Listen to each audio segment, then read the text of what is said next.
bastante extensa, eu não vou nem me ater aí. Mas só para uma curiosidade, Renato é porto-alegrense, ele é daqui da região, milita na área de gestão de operações de forma mais ampla possível, né? Há mais de 30 anos. Boa parte dessa trajetória, ele sobre o alicerce do sistema Toyota de produção, né? Talvez tenha sido um dos pioneiros aí no Brasil a pesquisar, se aprofundar nesse tema. Além da carreira executiva, também é pesquisador, educador, professor, né? Foi meu professor de mestrado, tem vários prêmios, reconhecimentos, várias vezes foi reconhecido como o melhor professor referência nos programas de pós-graduação, inclusive na minha turma. E eu vou passar a bola para o Guinato, né? Guinato talvez queira se detalhar um pouco mais, mas enfim.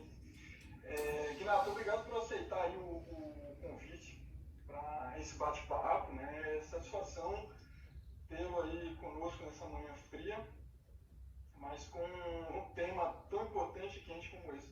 Então eu passo aí o bastão para ti, eu vou tirar o compartilhamento da minha tela e aí tu passo o bastão para ti. Tá bem? Excelente. Me escuta bem, Igor-san? Escutamos bem. Excelente. Então aguardo, eu vou iniciar então a transição aqui, vou já imediatamente compartilhar a tela. Aproveitando o meio tempo aí, Guinato, aqui o Guilherme Mendes. Como vai, Guilherme? Gostaria de pessoalmente lhe agradecer aí e principalmente agradecer e parabenizar o Igor pela iniciativa fantástica. E ele deve ter ido muito bem nesse mestrado aí para você aceitar esse convite. Então, muito bom. Muito bom. Guilherme, eu vou me dirigir a você em 30 segundos, por favor. Me permitam antes apenas me certificar de que o compartilhamento, a minha tela está sendo compartilhada, vocês estão enxergando a minha projeção no PowerPoint. Sim? Ótimo, excelente. E me escutam bem também? Sim, muito bem. Excelente. Então eu vou dar seguimento. Pelo meu controle aqui, eu creio que 8h38 agora. Bom, antes de mais nada, eu devo dizer a vocês o seguinte. Primeiro, dizer naturalmente que é uma satisfação enorme estar aqui com vocês. É mais do que uma satisfação, é sim um prazer enorme, mas é uma honra, né? Merecer a lembrança, o convite.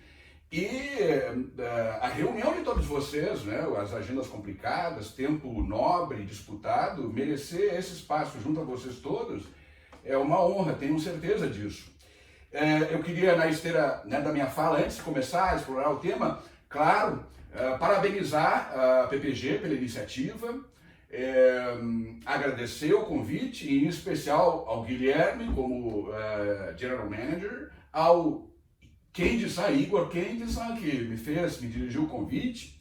Naturalmente, eu sei que isso tudo está dentro de um arcabouço maior, um contexto maior, em que Jaque e Patrícia, representando recursos humanos, estão à frente.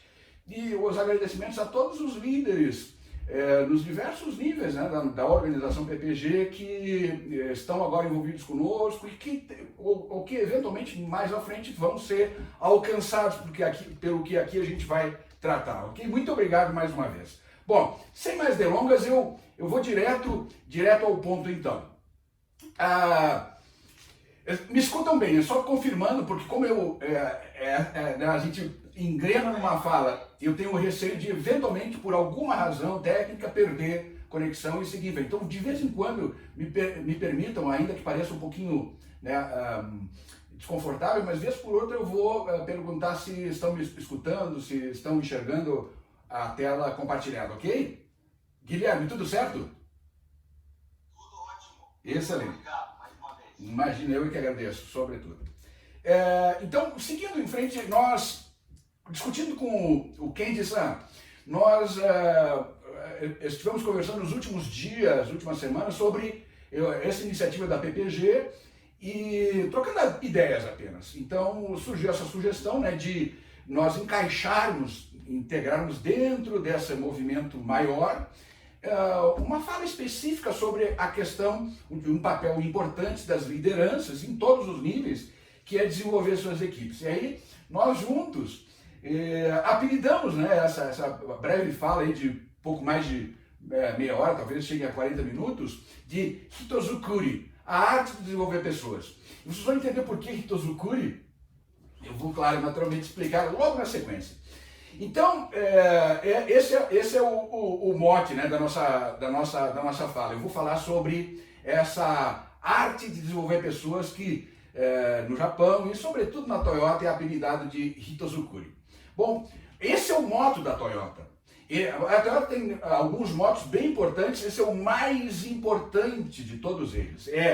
Aí está em japonês, claro, esse é o Plus Extra adicional a mais, além desse webinar tratando de desenvolvimento de pessoas, estão ganhando, né, uma aula de princípios básicos da língua japonesa.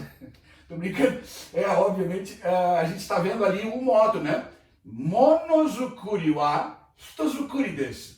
Destaque para aquelas em vermelho, o vinho, né? Mono é coisa, qualquer ente físico. E aquele segundo, em vermelho, é hito, é ser humano, pessoa. Então, traduzindo literalmente, é produzir coisas, desenvolver pessoas. Só que a tradução adequada seria desenvolver pessoas que sejam capazes de produzir coisas com maestria. Então, Monozukuri é como a manufatura japonesa, de forma geral, se enxerga. Eles se enxergam como maestros na arte da manufatura. Sobretudo na arte da manufatura na qual o ser humano tenha papel central. Então, a Toyota não é diferente, por isso, né? Monozukuri wa Hitozukuri desu é desenvolver pessoas, está no cerne, para que aí possa adquira a habilidade, seja capaz de produzir o que quer que seja, inclusive montar automóveis, ok? Então, isso está no cerne, né, do que a Toyota se enxerga e acredita ser e pratica. Né? Então, o The Toyota Way of Lean Thinking, ele está calcado nesse modo. Aqui apenas um resgate, né, uma representação muito conhecida de todos nós, que é o templo ou casinha da Toyota, do sistema Lean, né?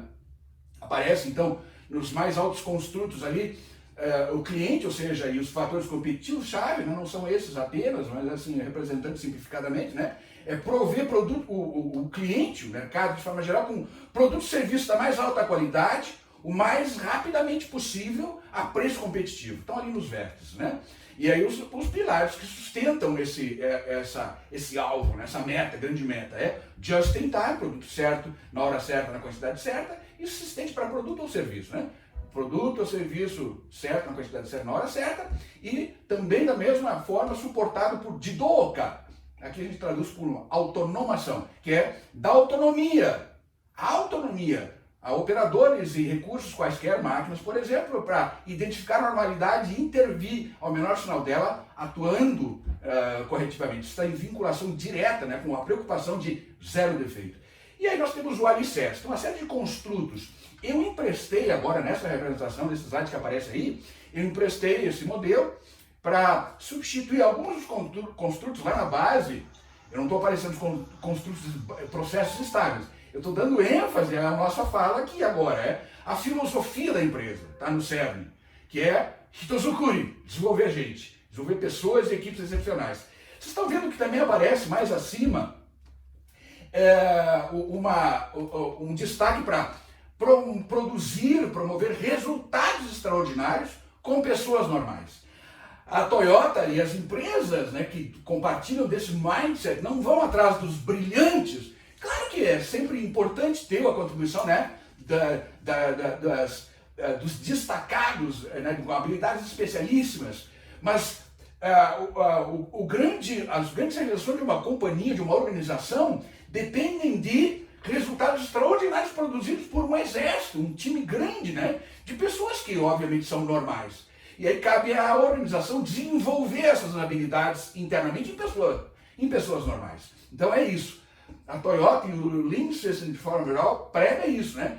Produzir resultados extraordinários a partir de desenvolvimento, fazendo Hitozukuri com pessoas normais.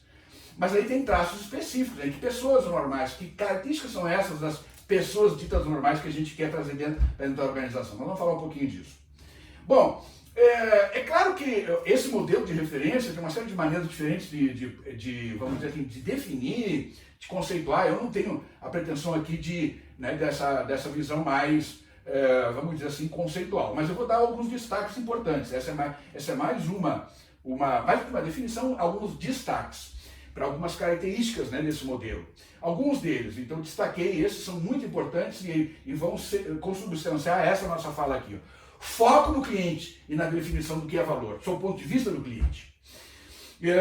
Uma vez isso posto, arranjar os recursos, todos eles, de forma a garantir o máximo nível de geração de valor. E o que é isso? Essa lógica é assim, gente. Proteger processos, fazer a gestão dos processos, com os recursos que vocês já estão acostumados, né? Padronização, 5S, monitoramento de ritmo, manutenção, enfim, os recursos, né, da boa gestão dos processos para máximo rendimento, mas mais do que isso, subordinado à gestão do fluxo, ou seja, o ótimo local, sim, focado no processo, máximo rendimento do processo, mas subordinado à gestão do fluxo, que é o ótimo sistêmico, o ótimo global. Então é isso, subordinação da gestão dos processos, importante, mas sempre subordinado à gestão dos fluxos. Como é que eu faço a gestão do fluxo? A partir de 3 elementos-chave. Ritmo, abatido, pattern. Rota inequívoca e rotinas de movimentação. Eu não vou entrar no detalhe aqui, mas isso é alvo de uma fala específica. Eu tenho falado bastante nas minhas lives recentes. É chave na nossa abordagem, na minha crença e na nossa abordagem. E isso é algo que eu tenho colhido na minha história, né, de ter vivido no Japão muitos anos e ter todo ano estar lá para me reciclar, né, e ajustar o meu entendimento acerca das coisas, né, que me servem de referência. Né? Então isso vem de lá. O desdobramento das estratégias do terceiro bullet, o desdobramento das estratégias até o Gemba, que é o Hoshinkanri, casado com a gestão da rotina, que é a gestão para o Gemba, para dar suporte a essas estratégias. Então, o Hoshinkanri de desdobramento só tem sentido se eu conecto com a gestão rotineira ali, na menor unidade de gestão. Né? Na linha, na célula, na área, no departamento, na pequena unidade. Então, eu conecto, desdobro, até, na medida em que os indicadores estratégicos, né, do Guilherme estão conectados com os indicadores de monitoramento de desempenho da linha naquele dia, naquela hora. Então, isso é que dá razão, sentido ao Hoshin. Eu vou monitorando se a organização desempenha bem nas pequenas frações, nas pequenas janelas de tempo, hora a hora, por exemplo, né, na linha. E ajustando, quando não o ajuste possível nessa condição, dá feedback, retorno para cima, até que o Guilherme tome ciência, né, de que algo está descolando-se, né, do objetivo da meta e pode comprometer resultado, e aí os elos da cadeia acorrem em socorro, em ajuda, né, e ativando a cadeia de ajuda, que é um dos mecanismos da gestão da rotina. Outro elemento importante é o PDCA, Kaizen, PDCA, Kaizen, PDCA, Kaizen. Isso é muito, muito relevante, então é o que garante, né, o crescimento, é o que garante a evolução, mais do que crescimento. Crescimento é uma decorrência, né, dessa evolução do sistema. Simplicidade em tudo que faz, em tudo que é, em tudo que acredita. E por último, não menos importante, eu ordenei assim exatamente porque a minha fala, ela a partir daí se desdobra, né? Hitozukuri, desenvolvimento de pessoas. É desenvolver um exército de resolvedores de problemas. É isso, né? Então esse é o pano de fundo, gente. Quando se fala de desenvolver pessoas, existe uma representação, eu gosto muito simplificada, claro, mas nos serve bem aqui. Olhem bem essa questão, né, com mais vagar, mais rigor. Eu não estou aqui com a pretensão de formar, apenas informar vocês, né, dessa approach, né, dessa abordagem.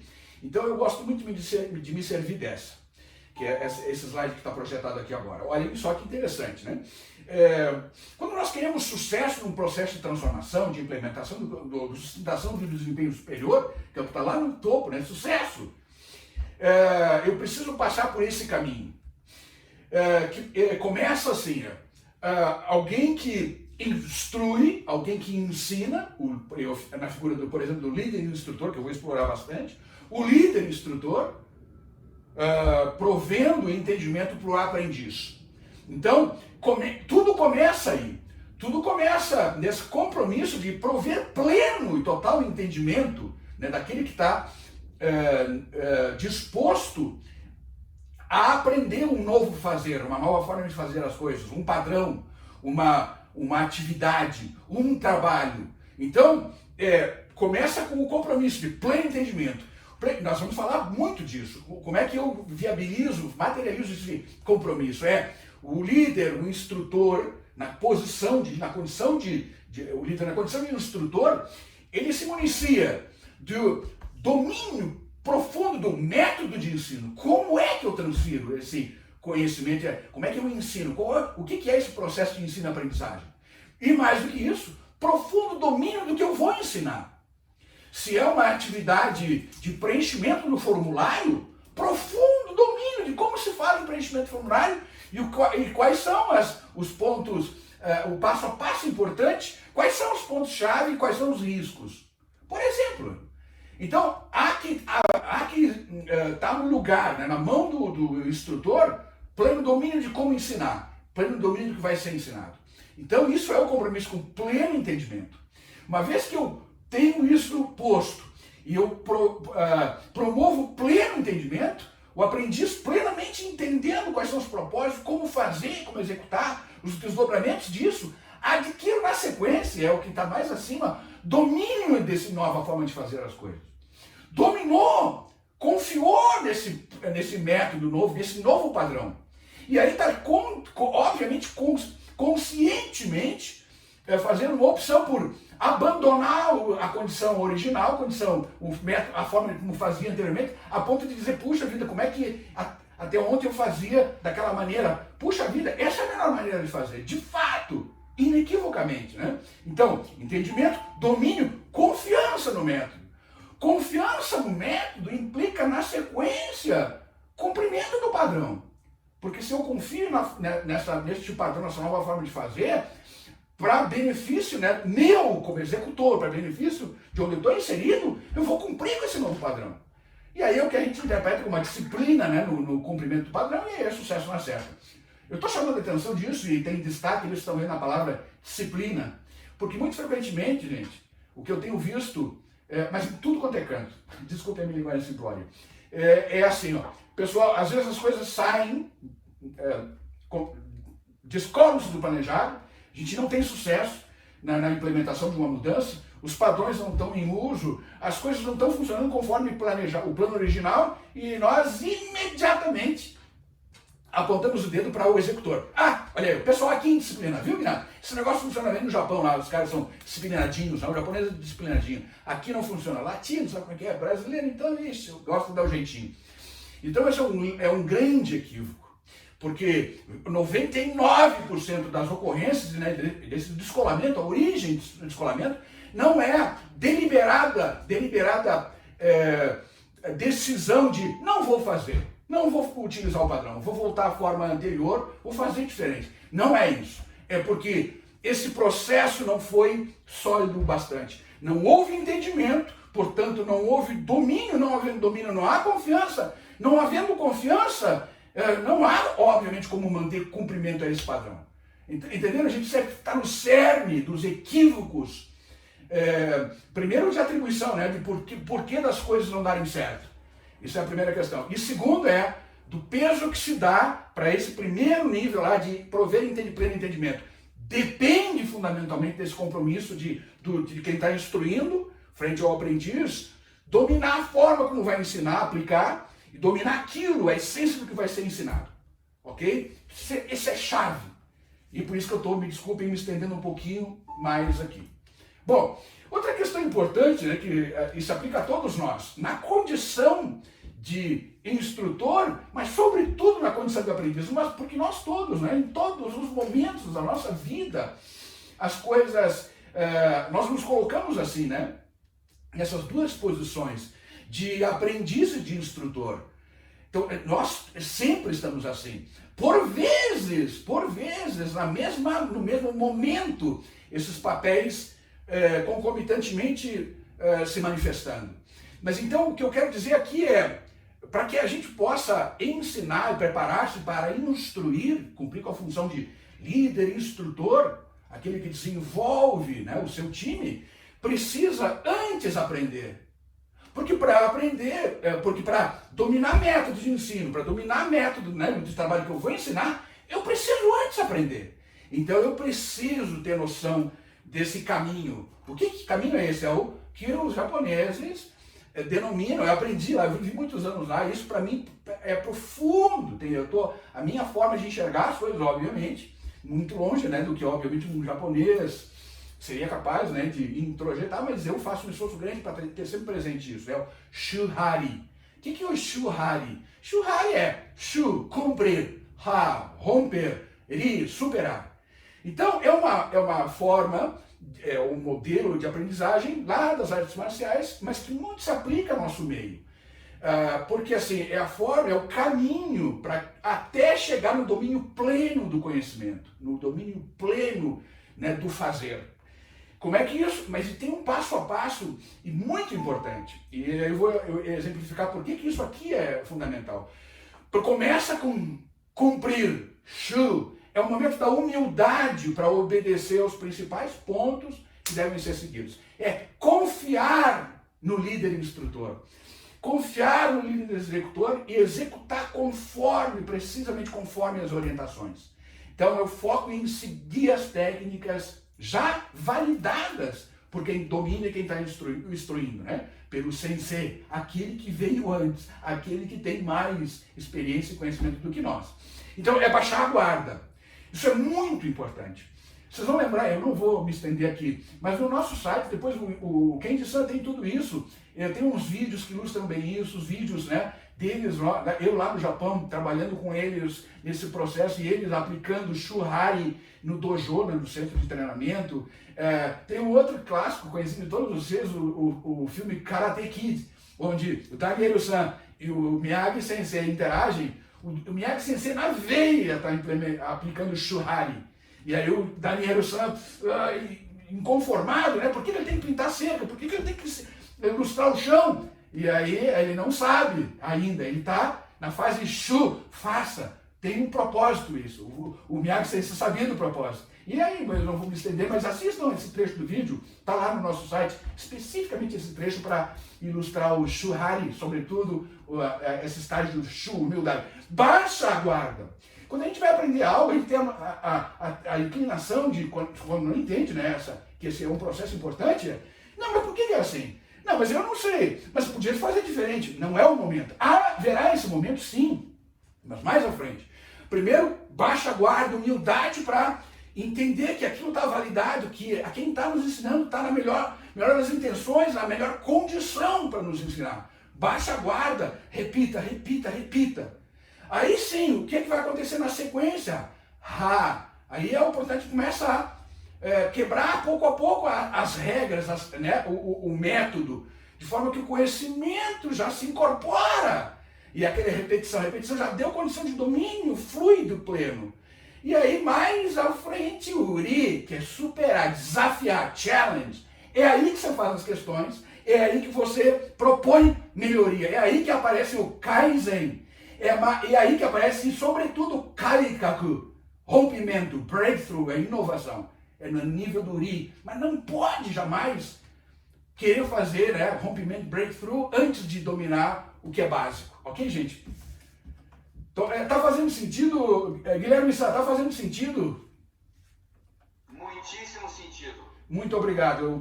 Me desculpa eu te chamava ele aqui como contraponto, mas com isso eu vou... Mas eu tô notando tudo aqui, meu caro. Propósito como catalisador, focar em processos e realmente valorizar as pessoas. Só que nós temos uma vantagem aqui. A gente busca e tem resultados excepcionais com pessoas excepcionais. Fantástico. Mas seguramente... Excelente, fantástico. Seguramente porque há por trás uma cultura e um processo de desenvolver gente. Essas pessoas, pessoas extraordinárias, resultam de um processo estruturado, deliberado de desenvolver essas pessoas. Mas é excelente. Vamos falar a respeito disso. Estou interessado em ouvir mais a respeito disso, Guilherme Sá. Muito obrigado. Então, isso é muito importante, muito importante. E aí eu queria, é aqui que está centrada a minha fala, desenvolver as pessoas a partir desses 4 elementos. Gente, eu estou sendo seletivo, claro, né? Existem outros componentes, né? Nesse processo todo de desenvolver as pessoas. Mas eu identifiquei que as organizações, sobretudo a Toyota, mas as organizações, elas têm no cerne desse processo 4 elementos centrais. E é isso que eu queria trazer para vocês. Porque esses elementos centrais, eles poucos são explorados por nós. E eu não estou advogando que, se não fizer assim, não vai ser o processo de desenvolvimento de gente. Não é isso. Mas avaliem isso que eu vou dizer, como o Kendi San bem colocou, é um momento para a gente refletir, né? Trazer essas questões, questionamentos, refletir e ver o que é viável e aplicável. Então, é nesse contexto que eu trago para vocês, né? Então, esses 4 elementos. O primeiro deles é o método de ensino. Lembra que eu comentei? O instrutor, o líder, na condição de instrutor, tem que ter na mão para cumprir com aquela prover pleno entendimento, domínio do método de ensino. É esse o primeiro elemento. E são 4 passos para ensinar, baseado num dos elementos do TWI americano, a instrução de trabalho, que é o primeiro dos 4 elementos do TWI americano. Os japoneses incorporaram, a Toyota incorporou isso, e aí quase imutável, quase pouco não mudou da origem, né, do TWI lá de 70 anos atrás, quase não mudou. E é esse primeiro elemento, que é o método de ensino, a instrução de trabalho. Como se ensina? Eu vou rapidamente comentar.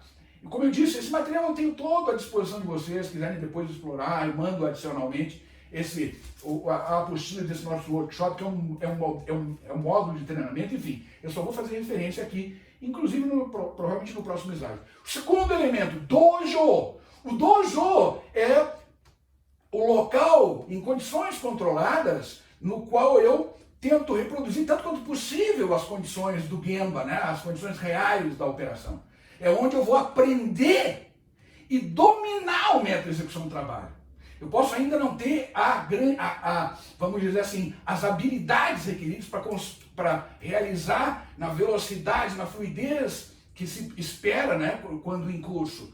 Mas é ali que eu domino, é ali que de fato eu domino e aí confio na aplicação desse método e vou repetir ele depois na minha condição de trabalho normal. Então, dojo é o primeiro deles, é o treinamento offline. Segundo, passado nas condições de domínio pleno offline, sem comprometer ninguém, nem o aprendiz, nem as condições, né, do ambiente, a linha, a célula, os colegas, um produto ou serviço que está manipulando, então aí sim vai para o Gemba, né, na condição real de trabalho, o seu posto de trabalho, realizar, complementar, né, um processo de aprendizagem que não se encerrou no on-the-job training. Então, repetindo, tem domínio já do método. Então, repetindo para ganhar eficiência, que é um resultado de dosar habilidade, adquirir habilidade de dosar esforço, nível de esforço. Ok? Isso é eficiência que depende de repetição, não posso fazer isso no dojo, eu tenho que fazer isso, né, no Gemba mesmo, no on-the-job training, e isso vai passar pela conhecida curva de aprendizagem, dependendo da complexidade, duração dos ciclos, né, de execução, isso aí é outra questão. Mas é muito importante ter né, essa noção, né, de que se complementa. Tem um método de ensino offline no primeiro momento, para domínio e não comprometimento de absolutamente nada. Depois sim, adquirir eficiência. Eu gosto muito de comentar o seguinte, o dojo é mais ou menos como quando eu vou tirar a habilitação para dirigir automóvel, eu vou tirar a habilitação, eu vou na autoescola. A autoescola é o dojo em que, em condições controladas, eu estou sendo instruído, o instrutor sabe como ensinar. Ele domina, ele é um motorista profissional. Ele tem os 2 elementos na sua mão. E ele tem na condição controlada no dojo, né, no carro da autoescola, e nos trajetos que ele escolhe, ele está reproduzindo a condição de tráfego na cidade. Pois bem, passado isso, eu vou fazer o exame de treino, o que eu ganho? A carta de habilitação. Estou habilitado. Mas você acha que com essa carta de habilitação eu vou, agora, com a carta na mão, eu vou me aventurar aí para 6 da tarde na Marginal Tietê? É claro que não, eu não vou ter. Mas eu tenho habilitação, mas eu não tenho ainda a competência, a capacidade para enfrentar essa situação. Eu vou precisar repetir, até que isso comece a introjetar. E aí sim, lá pelas tantas, já curei o aprendizado. Eu tenho a habilitação, mas eu estou agora capacitado a automaticamente dirigir, mesmo numa condição de rush na Marginal Pinheiros ou Tietê, em São Paulo. Ok? Mas, desculpem, né, a analogia, mas puxa vida, é isso que eu quero dizer. A gente habilitar é uma coisa, capacitar plenamente é outra, que vem na sequência. E depende dessa condição de repetir sob acompanhamento. E o quarto elemento, não menos importante, é o líder como treinador, como instrutor, ok? Então esses 4 elementos, eu queria assim, estressar a vocês, por isso que talvez nesse momento eu esteja explorando, né, cada um deles, eu vou ilustrar na sequência alguns deles, né, com mais ênfase. Então, mas antes de seguir para o próximo passo, é óbvio que eu quero reforçar que desenvolver equipe é responsabilidade e função chave, função elementar, básica, princípio, eu gosto dessa expressão, do líder, por conta da força. Treinar, obviamente, que é sempre fundamental. Agora, treinar, o que eu vou treinar, no que eu vou treinar, o que é requerido? Treinar em atividades do seu time que sejam críticas para a atuação dele e resultado do seu time e padronizáveis. Então, vamos explorar um pouquinho isso na sequência. Treinar em atividades críticas e padronizáveis. Isso é essencial. E aí, vamos dar uma olhadinha então nessa porção, né, daquilo que é um alvo maior da atuação do líder enquanto instrutor-treinador.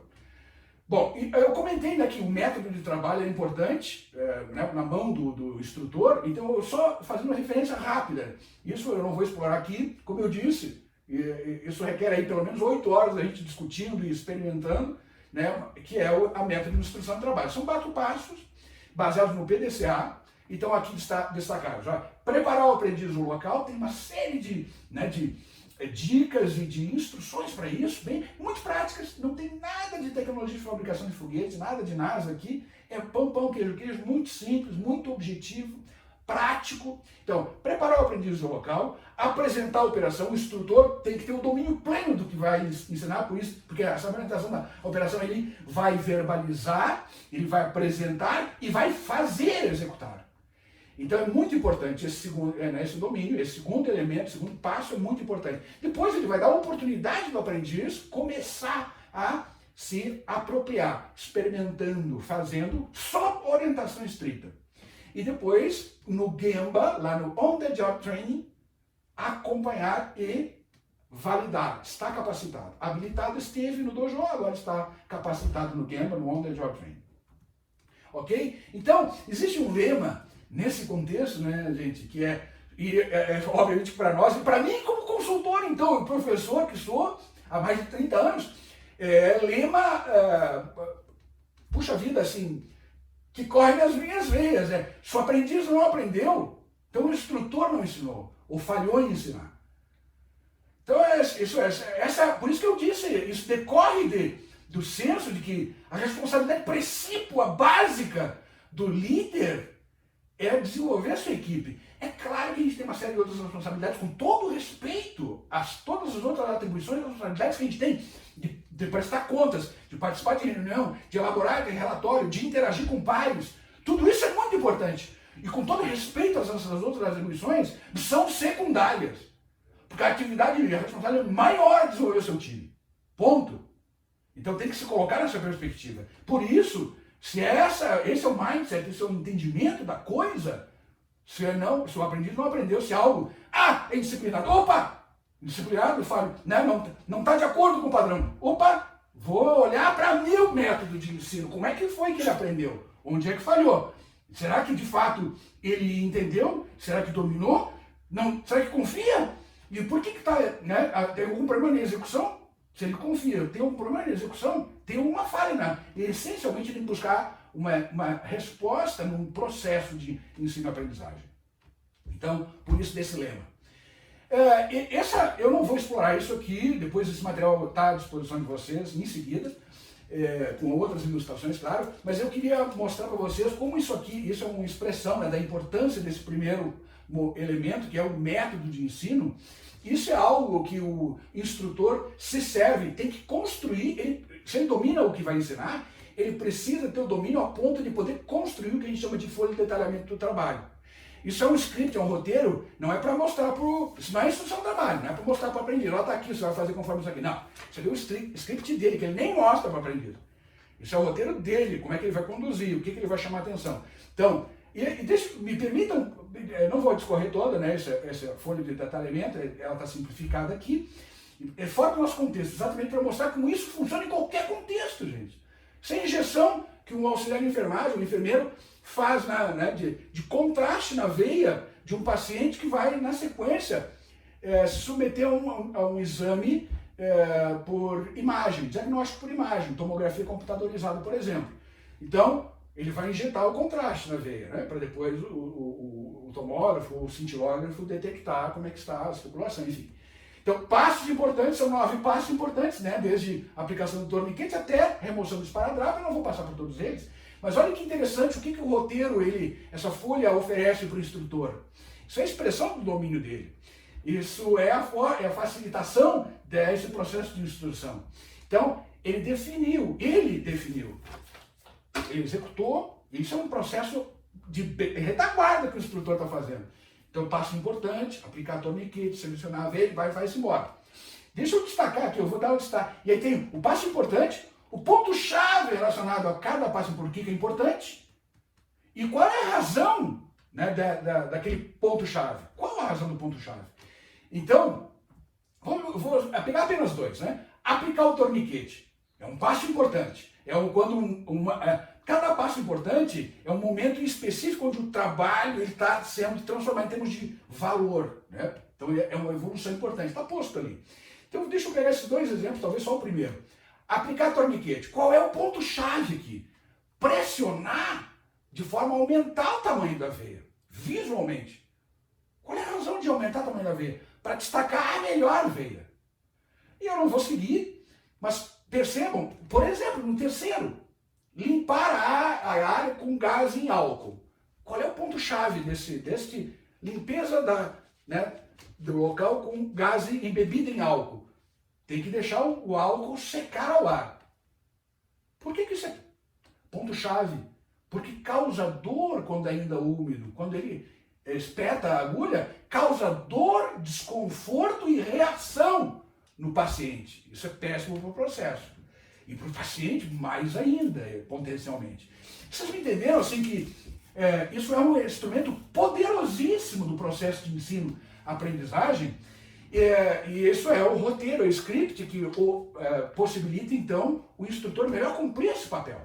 Eu não vou me estender aqui, mas o que eu quero dizer não é trivial, assim, é fácil, eu vou lá e sei como é que faz. Existe uma forma. Esse é o método, está dentro do método, né, de ensinar. O que é o ponto-chave, gente? Ponto-chave é o macete. E onde por isso tem do instrutor com experiência e domínio profundo do que vai ensinar. Porque o macete, ele é revelado pela experiência do instrutor, né, desse que está ensinando. Por que naquele passo importante, esse é o ponto-chave. Isso é revelado pela experiência. E isso, eu não preciso esperar que o aprendiz bata a cabeça até descobrir esses pontos-chave. O instrutor, de posse desse conhecimento, transfere dessa forma no processo de ensino-aprendizagem, aí, a partir dessa folha de detalhamento do trabalho. Ok, gente? E um outro destaque, como eu disse, vou dar destaque a algumas questões. Outro destaque é o líder, como instrutor, sempre dando exemplo, ensinando detalhada e cuidadosamente. Aquela folha é uma expressão desse nível de detalhamento e cuidado, na explicação, fazendo domínio profundo para poder fazer e explicar. Tem uma técnica para isso, claro, muito simples de novo, mas é o método de instrução de trabalho. E observando, atuando, intervindo, monitorando e estando sempre ao alcance quando necessário. Então, isso são aspectos-chave da atuação do líder enquanto instrutor. Eu comentei, gente, que há pouco, que é fundamental a instrução, ensinar, para atividades críticas, né, do seu time, críticas e padronizáveis. Então, olhem só que interessante essa observação para refletir. Isso é, obviamente, muito geral, é geral e, vamos dizer, não tem rigor na escala, mas dá uma noção clara para a gente o que pode ser passível, o grande candidato à padronização e, portanto, necessário alvo para a instrução rigorosa, né? Os drivers para padronização. Então, desculpe, antes me permita interpretar o que são esses 4 quadrantes, né? Frequência da execução de qualquer atividade versus duração do ciclo dessa atividade. Ou seja, desde frequência baixa, poucas vezes por semana, por dia, por mês, até a toda hora, todo minuto, uma vez a cada minuto, como por exemplo atividades típicas, né, de uma linha de montagem, de um vase, por exemplo, ciclos muito curtos. Então, frequência de execução e duração do ciclo. Se é um ciclo que eu executo rapidamente e estou pronto para a próxima partida, para a próxima frequência, ou se são ciclos longos, atividades que eu realizo, né, o tempo de ciclo de poucos segundos, minutos, até ciclos de horas, às vezes dias. Então, esse é o cruzamento que eu me interessa fazer aqui, para identificarmos candidatos, né, à padronização, porque isso vai dirigir o nosso olhar para que tipo de atividade eu vou centrar em ensinar, mais rigor em ensinar. Então, olha só que interessante. Pelo aquele primeiro quadrante, alta frequência e ciclo muito curto é essencial padronizar. O segundo quadrante candidato é aquelas atividades em que eu tenho alta frequência, mas ciclos longos. É importante padronizar.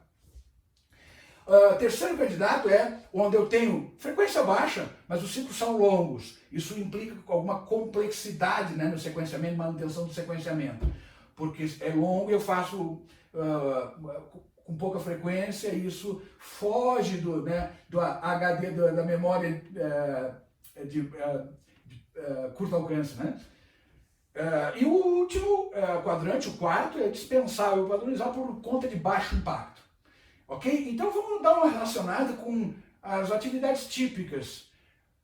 Atividades operacionais, tipicamente, elas se enquadram muito mais no quadrante de ciclos curtos, alta repetibilidade, frequência. Essas são atividades operacionais, concentradas naquele quadrante. As atividades no nível tático, elas se deslocam um pouquinho, e aí elas ocupam aquela posição ali, né, entre os quadrantes, mas muito mais presente naquele quadrante em que eu tenho frequência alta, mas ciclos mais de médio a longo. E as atividades mais estratégicas, tipicamente, são menos frequentes, e os ciclos são longos. Uma análise por exemplo, de planejamento estratégico, revisão de planejamento estratégico, é um ciclo de dias, semanas por vezes. E eu faço uma vez a cada 6 meses, a cada ano. Hipoteticamente, só citando para situar vocês o que eu quero dizer com isso, né? Vamos voltar àquilo que eu comentei, né? Em termos de padronização. Olhem só, naquele quadrante primeiro, atividades operacionais estão no quadrante essencial padronizar. Depois aparecem as atividades táticas, importante padronizar. Atividades estratégicas em que eu tenho baixo nível, baixa frequência, mas são aquelas cujos ciclos são longos, é importante padronizar. É desejável padronizar. Onde tem pouco efeito é aquelas em que eu faço baixa, né, tem baixa frequência, elas são de ciclo muito curto, coisas rápidas que eu faço esporadicamente. Então, entendendo assim, por isso a gente começa a entender por que mais frequentemente dirige o nosso alvo, né, do esforço de padronização e instrução para as atividades operacionais. Porque elas têm essencialmente essa característica de se enquadrar muito mais naquele primeiro quadrante, frequência alta e curtíssimos ciclos, ok? Então, claro que treinar é sempre fundamental, mas treinar em atividades críticas e padronizáveis é essencial. Claro, eu coloquei, vocês estão vendo ali no pé desse slide à direita, antes de considerar essa questão de cruzamento, frequência e duração do ciclo, muito importante observar, candidata à padronização e instrução rigorosa, o grau de severidade, criticidade e impacto, né, num desvio. Então isso é muito importante antes. Mas, feito isso, partir para esse cruzamento, frequência e duração de ciclo, ok? Bom, falando do trabalho padronizado dos líderes, olha só que interessante, né? Como eu disse, se a gente voltar um pouquinho, me permitam voltar, então quer dizer, a gente tem aqui os líderes, operadores, né, muito naquele primeiro quadrante, atividades operacionais, e aí começa, né, os team leaders, nas atividades operacionais mais táticas, supervisores táticas, coordenadores, gerentes táticas estratégicas, gerentes diretores, muito mais táticas, mas muito mais estratégicas, né? Por isso, a gente enxerga essa relação. Isso é obviamente empírico, é obviamente subjetivo, né? Qual é a diferença entre a relação clássica, né, entre o trabalho padronizado nos diversos níveis operacional? É a dimensão tempo. O operador, virtualmente 100% do tempo dele está dentro, né, da instrução do trabalho, é padronizável e é requerido padronizar. Vocês viram, está no primeiro quadrante. O líder do time, desculpe essas denominações de níveis, né, da liderança é genérico, né? Sei que na PPG nós temos talvez o operador, o líder de linha, olhando para a operação, né, para a fábrica, o operador, líder de linha, supervisor, coordenador, gerente e o diretor, né, general manager, diretor. Mas enfim, de forma geral, adaptando-se, a gente enxerga isso, olha essa dimensão tempo, né? Virtualmente 100% do tempo do operador é padronizável. O líder do time, líder da linha, 80%. O supervisor, metade. O gerente, um quarto. O gerente diretor, um quarto, né? Das atividades são padronizáveis. Porque se nós voltar, me permitam voltar, a gente vai ver que, obviamente, tem algumas questões lá, né, naquela posição das atividades táticas e estratégicas que a alta administração se enquadra e, portanto, uma pequena fração das suas atividades são padronizáveis. E aí, por isso, dessa observação aqui nesse slide. Obviamente que quanto mais próximo do Gemba, onde quer que esteja o Gemba, estou falando de Gemba, e o Gemba é o lugar onde as coisas acontecem, né? Então, é a linha de frente. Se é para uma operação industrial, é lá onde o cara está no invase, na embalagem, isso é o Gemba.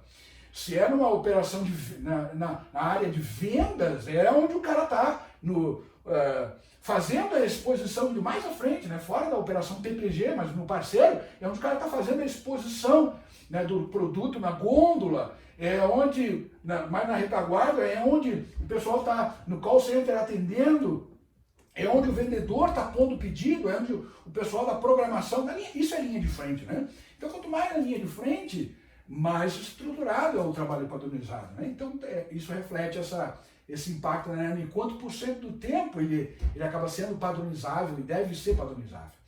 Esta ilustração aqui, vou passar bem rapidamente, porque é apenas uma ilustração hipotética, genérica na verdade, do que deveria ser o trabalho padronizado de um líder. Uma vez que a gente reconhece que nós teríamos, né, para operador, para líder, superior, gerente, diretor, enfim, né, certas atividades padronizáveis, então documentáveis, esse seria para o líder, ou seja, uma grande fração, 80% está aí posto. Ó. Eu fiz um destaque, eu não vou detalhar, mas fiz um destaque para aquelas, gente, em vermelho ou vinho, onde, olha, por exemplo, conduzir reunião, Gemba Walk, reunião diária de melhoria contínua. No próximo slide, para fechar, monitorar o cumprimento do trabalho, reforçar e corrigir, treinar os operadores. Esses são momentos na rotina, em um dia típico desse team leader, onde ele está atuando também como treinador e instrutor. São instâncias, ele não precisa estar na sala de aula, não precisa estar num momento formal de instrução. São momentos, são oportunidades que se oferecem a ele, dele cumprir com esse papel.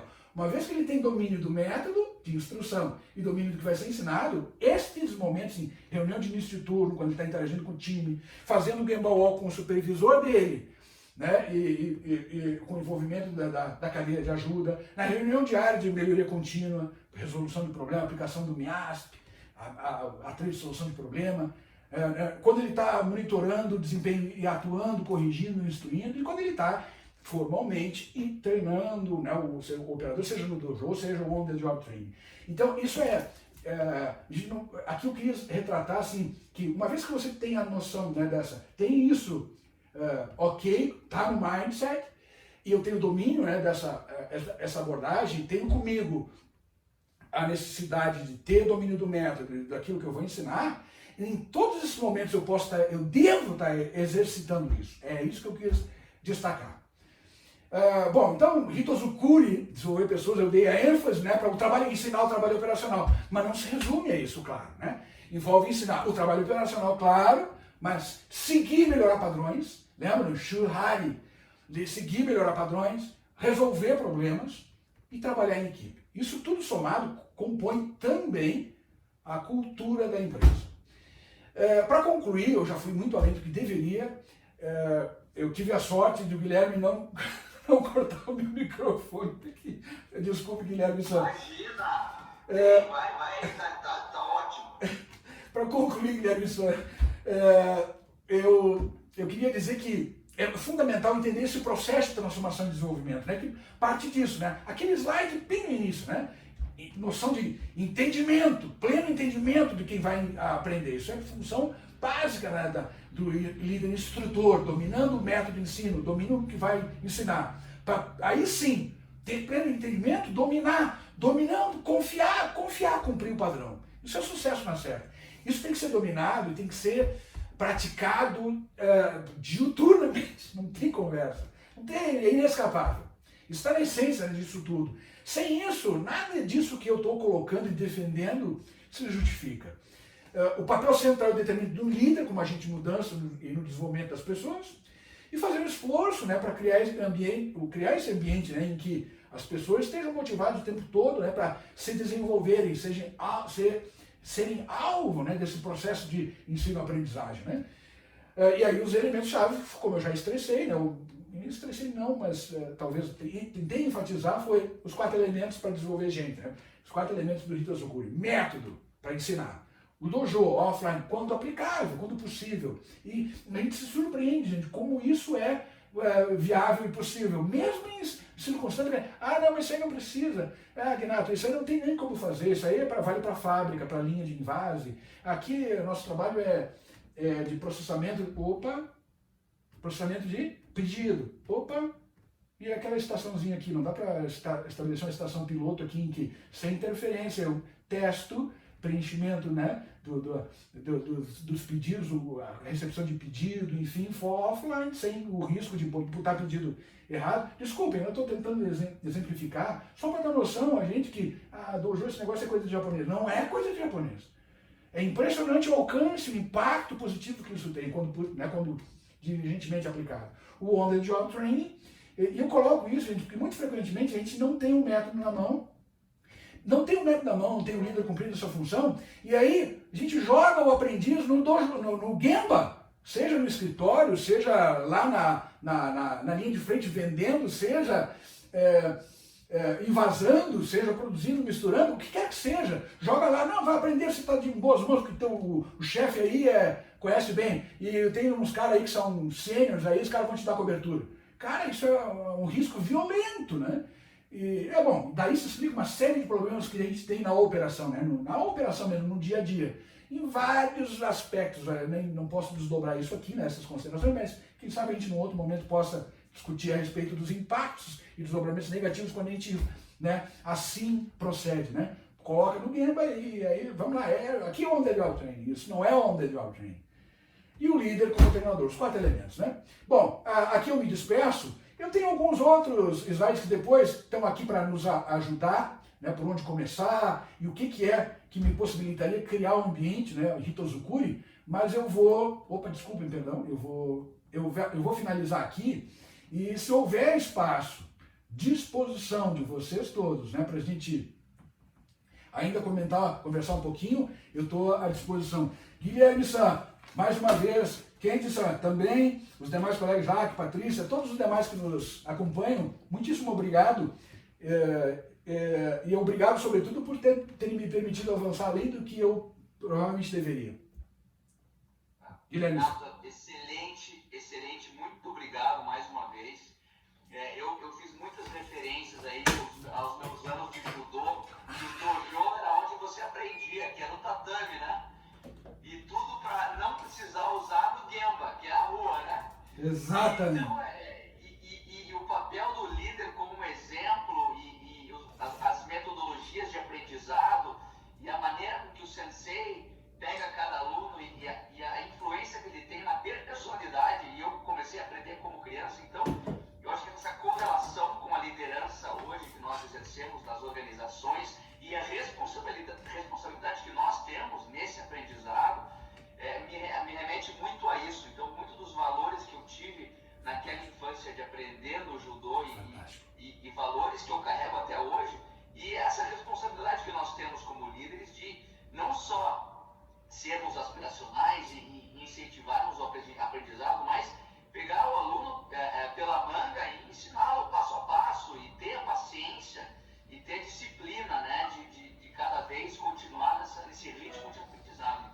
Fantástico. É fantástico, principalmente a parte do propósito, valorizo muito isso.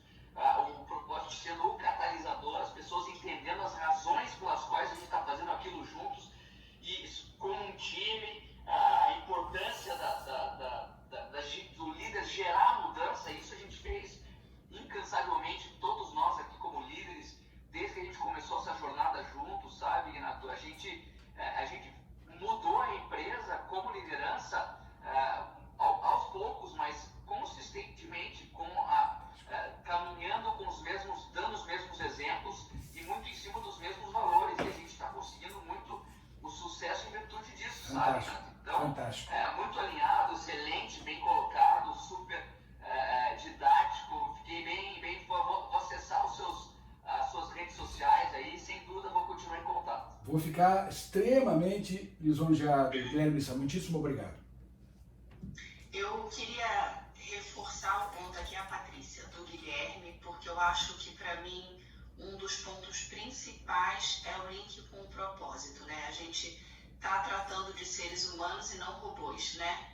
Então, assim, ter a paciência de ouvi-los nos seus dilemas, nas suas dúvidas, e reforçar a comunicação e explicar o porquê é o início de tudo, né? Sem isso, até com uma criança pequena, se você não explica por que ela tem que fazer determinada coisa, com certeza o engajamento dela será muito diferente. Então, isso para mim me chamou muita atenção e é o que eu acredito muito. Fantástico, muitíssimo obrigado. Obrigada, Guinato. Eu que agradeço. Obrigada mesmo, foi excelente. E obrigada a Igor e Guilherme pelo convite. Obrigado pela presença, Mícia. Eu só vou encerrar porque a energia, pelo que eu estou vendo, está altíssima. Eu vou dar e aí eu peço desculpas ao Guinato e aí ao time como um todo, porque a gente acabou ultrapassando um pouco, mas sei que as pessoas ainda permanecem conectadas, né? Eu vou fazer... Igor, antes de você fazer, eu queria que você me permitisse um reconhecimento a você por essa iniciativa. Ignato, isso acho que um belo exemplo que você deu como líder para o Igor, que ele trouxe esse aprendizado aí para a organização, não só para o departamento dele, mas como para todos os departamentos, inclusive para outros países. A gente tem o pessoal do Uruguai que está conectado com a gente aí também, aprendendo. E isso, sem dúvida, vai perdurar e caminhar e se expandir ainda mais com essa iniciativa. Então, Igor, excelente iniciativa. Logicamente que você tem todo o meu apoio, mas isso partiu de você. Ignato, obrigado por suportar aí essa iniciativa e causar essa diferença que já está causando. Muitíssimo obrigado, Guilherme Missan. E desnecessário dizer, mas vou reforçar. Estarei sempre ao alcance de todos vocês. Muitíssimo obrigado. Sucesso nessa jornada. Obrigado. Só para encerrar e me despedir também daqui, todo o material que o Guinato falou está no site. Vocês podem, se quiser entrar em contato comigo, eu baixo. Eu tenho muito material do Guinato já baixado. Perguntas e comentários eu vou garantir que cheguem no Guinato, né? Os comentários que vocês mandarem aí pro WhatsApp, e-mail. Infelizmente as perguntas a gente não vai conseguir responder agora, mas à medida que eu puder transmitir e sugar um pouquinho mais o conhecimento do Guinato, aí eu vou fazer, tá bem? Pessoal, obrigado. A próxima, a gente vai estar mandando aí os próximos convites a cada 15 dias, como eu falei. Vai ficar difícil agora manter o nível, né? Mas vamos tentar, né? Muito generoso. Obrigado, Igor Missan. Pessoal, obrigado e bom trabalho a todos vocês. Obrigado, Guinato. Obrigado. Muito obrigado a todos. Um excelente dia. Obrigado novamente, Guinato, Igor. Um excelente dia para todos. Valeu. Obrigado. Gente, obrigada. Parabéns, Igor, Guinato, Guilherme, pela iniciativa. Muitíssimo. Obrigada por conversar conosco. Foi ótimo. Obrigado a todos. Uma honra. Muito obrigado. Bom dia. Valeu. Espetacular. Isso aí, time. Valeu, vamos lá. Obrigado.